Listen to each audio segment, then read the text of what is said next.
Good morning friend, আশা করি সকলে ভালো আছো। সকলকে সুদেশনা লাইফস্টাইল ব্লগে জানাই স্বাগত। দেখতেই পাচ্ছ সবুজে ঘেরা প্রকৃতি। একদম বন্ধুরা, একটু আউটিংটা অবশ্যই উদ্দেশ্য সম্পূর্ণ রূপে। সেটা হচ্ছে আমি উত্তরবঙ্গ থেকে দক্ষিণবঙ্গে ফিরছি এবং টোটাল পুরো একদম 14 ঘন্টা, ওই সকাল 10টা থেকে রাত 12টা, কতক্ষণে 14 ঘন্টার জার্নিটা তোমাদের সাথে শেয়ার করব। তো বন্ধুরা চলো, রীতিমতো সকালবেলা উঠে পড়েছি। আর সকালবেলা এত তাড়াহুড়ো, ভাবছিলাম যে ভিডিও করব না, ক্লিপ নেব না, কিন্তু মন মানে না। তো চলো, যা যা করলাম সারাদিন সবটুকু তোমাদের সাথে শেয়ার করছি। তো বাড়ি ফেরার প্রথম দিনে তো কি হলো বলো তো, লঙ্কা জবা গাছ মানে ফুল ফুটেছে দেখলাম অনেকগুলো। তো ভাবলাম ঠাকুরকে তো পুজো দিয়েই দিই। আর আকাশে তখন মেঘলা ওয়েদার, বৃষ্টি হব আর মেঘ করছিল প্রচণ্ড, আর প্রচণ্ড গরম। মানে যখন ফিরেছিলাম, এখন নয় একটু বৃষ্টি হচ্ছে কয়দিন, যখন আমি ফিরেছিলাম ওইখান থেকে এত গরম, সেদ্ধ হতে হতে আমি উত্তর থেকে দক্ষিণে পৌঁছেছি। তো যথারীতি সকালবেলা বিছনাপত্র গোছগাছ করে নিয়েছি, লাগেজও কিছুটা গুছিয়েছি রাতের বেলা, আর ঠাকুরের পুজোটা আগে দিয়েছি। রান্নাবান্নাটা পরে করব। ওই রান্নাবান্নার মধ্যে ধরো একটু আলু সেদ্ধ ভাত আর সবজি কিছু ছিল, পাঁচমেশালি ভাজা, আর সাথে একটু রুটি সুজি, এই সমস্ত কিছু আইটেম আর কি করার চিন্তা করলাম। সেগুলো একটু পরে করব, সেটা তোমাদের সাথে শেয়ার করছি। তো ঠাকুর পুজো দিয়েছি বলতে সেদিন ছিল বৃহস্পতিবার। তো বৃহস্পতিবার দিন একটু ঠাকুরের কি বলবো বাসনপত্র পরিষ্কার বা মাজা ঘষার ব্যাপার থাকে, এবং ভাবলাম যে সময় যখন আছে ঠাকুরকে প্রদীপ দিয়ে জ্বালিয়ে ধূপকাঠি দিয়ে পুজোটা দিয়ে দিই। তো পুজো সম্পন্ন হয়ে গেল, আর্নিক করার কাজটা করেও নিলাম। চলো বন্ধুরা, এবার রান্না করে ভাবছিলাম যে এতক্ষণে জার্নি কি করব, গরমে সমস্ত খাবার না প্রায় নষ্ট হয়ে যায়। তাই মাথায় বুদ্ধি খাটলো, তাহলে সুজিটা নিই অনেকটা পরিমাণ, আর সুজিটা খেতে বেশ ভালোই লাগে। তবে এইবারে পরোটা করিনি, অন্যবারে আমি পরোটা করে থাকি। তো রুটি করার চিন্তাই করলাম, আর গরমের মধ্যে অন্য কিচ্ছু খেতে ভালো লাগছিল না। তরকারি না করলে নয়, একদম পাঁচমিশালি একটা ভাজা, যেটা আমার ভাতেও চলে যাবে আবার সাথে টিফিনেও চলে যাবে। অনেক রকম বুদ্ধি খাটিয়ে কিন্তু চলতে হয়। তবে এই সমস্ত শিক্ষা আমি আস্তে আস্তে থাকতে থাকতে শিখে গেছি, এগুলো তো আর একদিনের শিক্ষা নয়। তো যাই হোক, তো চলো, সবজি মোটামুটি সেদ্ধ হয়ে গেছে, আটাটা মেখেও নিয়েছি, এবং আটাটা অনেকটা নরম সফট করে মাখলাম। তার ফলে কি হবে, রুটিটা একটু ফুলকো ফুলকো হবে এবং সেই রুটিটার স্বাদ ভালো হবে। তো পরে যখন খেয়েছিলাম তখন দেখলাম যে হ্যাঁ, যদি রুটি ঠিকঠাকভাবে ফোলানো যায় তাহলে অবশ্যই সেটা টেস্টি হবে, ভালো হবে। তো সমস্ত কিছু কাজ গুছিয়ে নিয়েছি, রান্নাঘরের বাসনপত্র ধোয়া মাজা যা থাকে মোছামুছি কাজ সব কিছু করে চল এবার খাবারে বসেছি। ফাইনাল খাবারের মধ্যে বেশি কিছু নেই, জাস্ট পেট ভরাতে হয়, দেখতেই পাচ্ছ। আসলে অত সকালে বলতে আমার বেরোনোর টাইম হচ্ছে সকাল 10টা। এবার ওই সকাল 10টার মধ্যে সব কাজ গুছিয়ে জিনিসপত্র কোথায় কি রাখবো সেই সমস্ত মাথার মধ্যে নিয়ে করতে করতে রান্নাটা বেশি সেরকম করাই হয় না। তো টিফিনের সুজিটাও নিয়ে নিয়েছি, আসলে পাখার হাওয়াতে জুড়োতে দিচ্ছিলাম, আর একটা টিফিন বক্সের মধ্যে রুটি দিয়েছিলাম।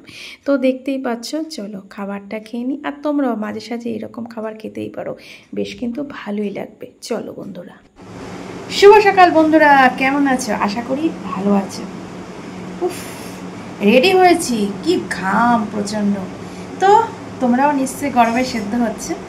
তো বিষয়টা হচ্ছে এই যে ব্যাগপত্র গুছিয়েছি, এবার যেতে হবে নিজের শহরে বাড়ি। তো কটা দিন এই রুম থেকে ভিডিওটা বিরতি।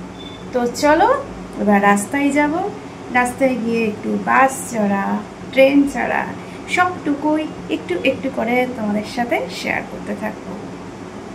এমনিতে ভালো লাগে এই বন্দি ঘর থেকে একটু বাইরে গিয়ে অনেক লোকের সাথে দেখা সাক্ষাৎ হয়।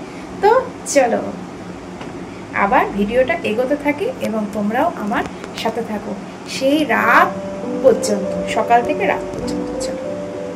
নিজের কাজকর্ম গোছানো প্লাস তোমাদের সাথে একটু গল্প করতে করতে এবারে না দেরি হয়ে গেছিল। দেখতেই পাচ্ছ আমি তড়িঘড়ি করে স্পিডে হাঁটা লাগিয়েছি। তবে যাওয়ার সময় ভাবলাম যে বাসে করে যাব, এনবিএসটিসির বাসে, তো সেই সুযোগ হলো না। সামনে যেহেতু অটো চলে আসলো, রিজার্ভ অটো, তা ভাবলাম যে না, সবসময় টাকাটাই বড় কথা নয়, আমাকে সময়ের মধ্যে পৌঁছাতে হবে, সেই জন্য রিজার্ভ করলাম। তবে দু একটা লোককে নিলাম, যেহেতু লোকটা বললো যে দিদি ভাই কোনো অসুবিধা হবে না, তবে না না কোনো অসুবিধা হবে না। দেখতে পাচ্ছ প্রচণ্ড রোদের তাপ, আর সেদিন এত গরম ছিল না, আমি পুরো ঝলসে গেছি বলা চলে। মানে একদিনের জার্নি করে পরের দিন পুরো একদম ঘুমিয়ে কাটিয়েছি, তবে শরীরটা ঠিকঠাক হয়েছে। আর এইটা চলে গেল সামনে যেটা, ওটা হচ্ছে তোরসা নদীর ব্রিজ, একদম শুকিয়ে গেছে যা অবস্থা। এরপরে আমরা মেন রোডে চলে আসলাম, একটু শর্টকাট রুট দিয়ে অটোর কাকুটা নিয়ে এসেছিল। আর বলো না, আমার প্রায় টাকা ভাঙানি ছিল না, তো এই অটো কাকুকে দিয়ে লাস্টে আবার কিছু ফ্রুটি বা হচ্ছে কেক টেক নিলাম যাতে টাকাটা ভাঙানি হয়। আর আমার মুখের অবস্থা দেখতেই পাচ্ছ, মুখে হাসি নেই, আসলে প্রচণ্ড গরম। তো তোমাদের সাথে কথা বলতে বলতে চলে আসলাম নিউ কোচবিহার স্টেশন। সবুজে ঘেরা কোচবিহার সত্যি ভালো জায়গা, তবে কি বলতো, ভালো জায়গা যে যেখানে সুন্দর সেটাই বেটার। তো গল্প করতে করতে চলে আসলাম স্টেশনে। চলো বন্ধুরা এর পরের পার্ট। তো বন্ধুরা স্টেশনে চলে আসলাম, দেখতেই পাচ্ছ গরম আর কি রোদের টেম্পার কাকে বলে, উফ সেদিন মনে হয় প্রচুর রোদ ছিল, প্রচুর টেম্পারেচার। যাই হোক কিছু করার নেই, রোদকে যুদ্ধকে জয় করতে হবে, এটাই হচ্ছে জীবনের মন্ত্র। তো চলে আসলাম স্টেশনে, হাঁটতে হাঁটতে কিছুক্ষণ তো তোমাদেরকে পুরো ব্যাকগ্রাউন্ডটা শেয়ার করলাম, প্রচুর লোকজন ছিল লাগেজপত্র নিয়ে। এবার প্ল্যাটফর্মে চলে আসলাম, আমার ট্রেন অনেকটাই দেরিতে ছিল। আর পিছনে ওই যে হাতের কাজের দোকানটা দেখতে পাচ্ছ, এটা তো ওয়ান স্টেশন ওয়ান পণ্য, সব জায়গায় মোটামুটি আছে। তো এখানে দেখছিলাম নতুনত্ব কি আছে, একটুখানি ভালো করে লক্ষ্য করছিলাম। কিনবো সে মানসিকতা ছিল না, তার কারণ এর আগে অনেকগুলো ব্যাগ কেনা হয়েছিল, সেগুলো বাড়িতে গিফট হিসাবে প্লাস নিজের প্রয়োজনেও আর কি কেনাকাটা করেছি। তো সেই সমস্ত কাণ্ড কারখানা দেখছিলাম, আর দেখছিলাম যে একটা দুটো রিলস ভিডিও করা যায় কি না।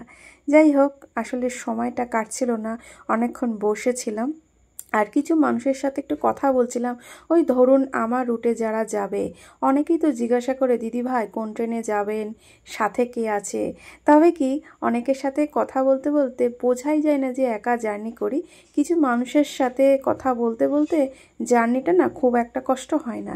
তো যাই হোক গল্প করতে করতে আমার ট্রেনটা চলে এসছে, এবং ট্রেনের যে আরএসি সিটটা ছিল জানলার ধারে সিট, আমার বড্ড লোভনীয় জায়গা। তো উঠে দেখি একদম ফাঁকা, আর উঠেই এদিক ওদিক একটু হাঁটাচলা করে নিলাম। তারপরে তো প্রচুর লোক উঠেছিল, আমার কামরার পাশে অনেক মেয়েদের সিট ছিল, মানে অসুবিধা হয়নি, আমার সমবয়সী বা আমার থেকে একটু ছোট। যাই হোক হাত পা ছড়িয়ে একটু বসতে তো পারলাম, বসে অনেকটা জায়গা নিয়ে বসে পড়লাম। আর কিছুক্ষণ পরে অনেক কটা ফ্যামিলি উঠেছিল, মানে হচ্ছে 3-4টে বাচ্চা ছিল, পুরো একদম গ্রুপ মিলে ওরা দীঘা বেড়াতে যাবে। সেই জার্নি তো সেই মানে তাদের যে গল্পটা তো বলছি একটু পরে, সে এক কাণ্ড বন্ধুরা। আমি শান্তি করে যে বসবো সে উপায় নেই, আমার পায়ের কাছে একটা বাচ্চা বসে একবার নয় গালে হাত দিয়ে হাওয়া খাচ্ছে, একবার জানলার পাশে বসে বকবক করছে, একবার হচ্ছে চা বাগানের ওই দৃশ্য দেখছে। ওরে বাপরে বাপ কি দুষ্টুমি করছে। যাই হোক সবাইকে নিয়ে পথ চলতে হয়। আর স্লিপারে উঠলে এটা একটা মজা, এসিতে উঠলে কিন্তু এই বিষয়টা লক্ষ্য করা যায় না। এসিতে উঠলে মনে হয় না চারদিকে কেমন একটা দম বন্ধ পরিবেশ, তবে স্লিপারে উঠলে অনেক মানুষের সাথে গল্প করা যায়। তোমাদের সাথেও যেমন গল্প করছি দেখতেই পাচ্ছ। তো কথা বলতে বলতে খিদে পেয়ে গেল অনেকক্ষণ, এই ঝালমুড়ি কানের কাছে শুধু আওয়াজ করেই যাচ্ছে। তো অনেকেই কেনাকাটি করছে, তা আমি ভাবলাম আমারও তো খিদে পেয়েছে তাহলে নিয়ে নিই। আর ট্রেনেই একমাত্র ঝালমুড়ির টেস্টটা দারুণ লাগে, আমি যতবার যাই যতবার আসি ততবারই এই ঝালমুড়িটা মিস করা একদম যাবে না। কথা বলতে বলতে চলে আসলাম কোথায়, দেখে কি মনে হচ্ছে, তিস্তা ব্যারেজ। আর তিস্তা ব্যারেজ দেখতে ভালোই লাগে, যতবারই আসি আমি ততবার দেখি। তবে ফারাক্কা ব্যারেজ নেমে একবার ভিডিও করার খুব শখ, জানি না কবে সে শখ পূর্ণ হবে। তবে আগে যখন বাসে করে এসেছিলাম ওই রুট দিয়ে, তখন একদম সচক্ষে সামনে থেকে ফারাক্কা ব্যারেজটা দেখতে পেয়েছিলাম। যাই হোক সেটা বেরিয়ে গেল। এই দেখো সুন্দর চা বাগান, জানলায় বসার এটাই হচ্ছে অ্যাডভান্টেজ। তবে গরম তো অবশ্যই ছিল, এত গরম যে একটু ঘুমাবো সেইটুকুও মানে সুযোগ হচ্ছিল না, মানে প্রচণ্ড হিট।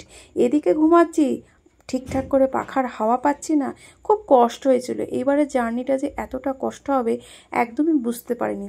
আর যখনই জানলার দিকে একটু করে সবুজের দিকে চোখ ফেরাচ্ছি তখন মনটা একটু শান্ত হয়ে যাচ্ছিল। আর ঘুমাবো কি, বাচ্চাগুলো এত উৎপাত করছিল। যাই হোক, মাঝখানে বিকেলের দিকে একটু শুয়েছিলাম। আর সাথে বাইরের যে পরিবেশটা তোমাদের সাথে শেয়ার করছি। এই যে এগুলো দেখছো না, এগুলো হচ্ছে বড় বড় সেই যে তোমার ওই শালুক ফুল হয় না, পদ্ম পাতা, ওই রকম। আর ওই দেখো দূরের ছোট্ট বাচ্চাটা কিন্তু খুব মিষ্টি দেখতে। ও আমার কাছে এসে বসেছে। আমি আর কি করি বলুন, আমারও একটু কষ্ট হচ্ছে। তবে কিছুক্ষণ বাদে, অনেকটা রাত, তাও রাত 10টা পর্যন্ত ওর মা আবার আমার ওই শেয়ার করে আর কি বসেছিল। আর এদের সবার সাথে একটু কথা বলতে বলতে আমি একটু টায়ার্ড হয়ে গেলাম। কথা বলেছি মানে কি অল্প অল্প কথা, বাইরের লোক তো বেশি কথা বলা যায় না। আর এই যে কানে হেডফোন গুজে অনেকটা রাত হয়ে গেছে, তখন বাজে 7:30 8টার দিকে হবে, আটটা তো এরম হবেই। আর তারপরে তো মালদা স্টেশনের দিকে ধীরে ধীরে যাব। হঠাৎ করে লক্ষ্য করে দেখি, বাহ কি সুন্দর পূর্ণিমার চাঁদটা, এত সুন্দর দেখতে লাগছে। দূরে শহর ছুটছে আর তার মাথায় ওই দেখো পূর্ণিমার চাঁদ। তো এই ভিডিওটা ক্যাপচারিংটা সঙ্গে সঙ্গে করে নিলাম। আর জানলার হাওয়াও বেশ ভালোই মিষ্টি লাগছিল। এরই মধ্যে কোনো স্টেশনে ট্রেন যেন দাঁড়াচ্ছিল না, এই বিষয়টা লক্ষ্য রাখছিলাম। আর অনেক রকম জীবনের মানে ঘটে যাওয়া ঘটনা অনেক কিছুই মনে পড়ছিল। সমস্ত কিছু পার করে এই দেখো নেমে পড়লাম রাত 12:30টায় নিজের শহরে নবদ্বীপ ধাম স্টেশন। আর ট্রেনকে এবারের মতো টাটা বাই বাই করছি। তো বন্ধুরা, পুরো জার্নিটা কেমন লাগলো জানিও। সবাইকে অনেক ভালোবাসা, সাথে নিয়ে পাশে নিয়ে পরবর্তী ব্লগে তোমাদের সাথে দেখা হচ্ছে। Tata, good night.